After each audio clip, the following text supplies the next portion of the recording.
أعوذ بالله من الشيطان الرجيم بسم الله الرحمن الرحيم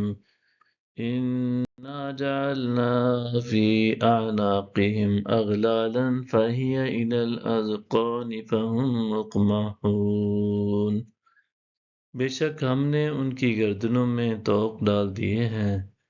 تو وہ ان کی ٹھوڑیوں تک ہیں پس وہ سر اوپر اٹھائے ہوئے ہیں وَجَعَلْنَا مِن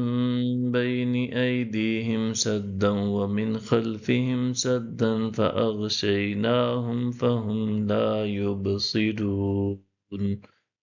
اور ہم نے ان کے آگے سے بھی ایک دیوار اور ان کے پیچھے سے بھی ایک دیوار بنا دی ہے پھر ہم نے ان کی آنکھوں پر پردہ ڈال دیا ہے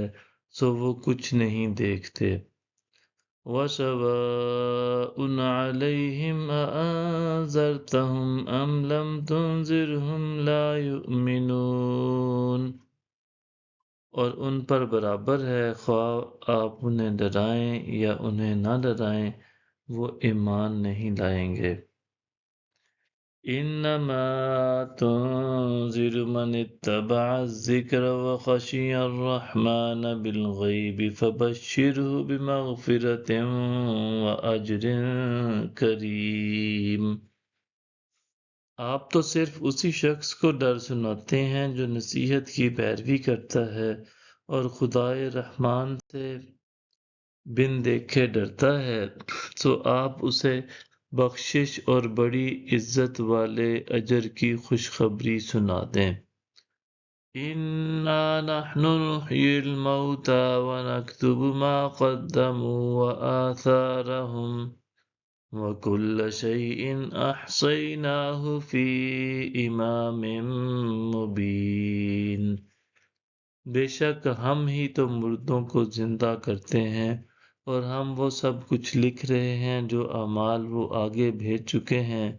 اور ان کے اثرات جو پیچھے رہ گئے ہیں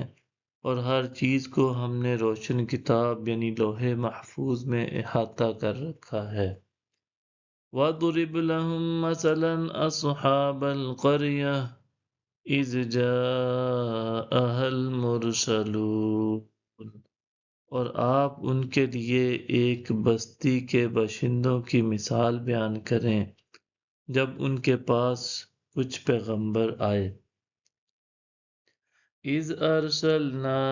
إِلَيْهِمُ اثْنَيْنِ فَكَذَّبُوهُمَا فَعَزَّزْنَا بِثَالِثٍ فَقَالُوا إِنَّا إِلَيْكُمْ مُرْسَلُونَ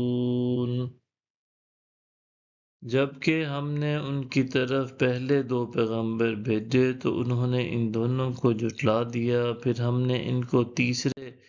پیغمبر کے ذریعے قوت دی پھر ان تینوں نے کہا بے شک ہم تمہاری طرف بھیجے گئے ہیں صدق اللہ العظیم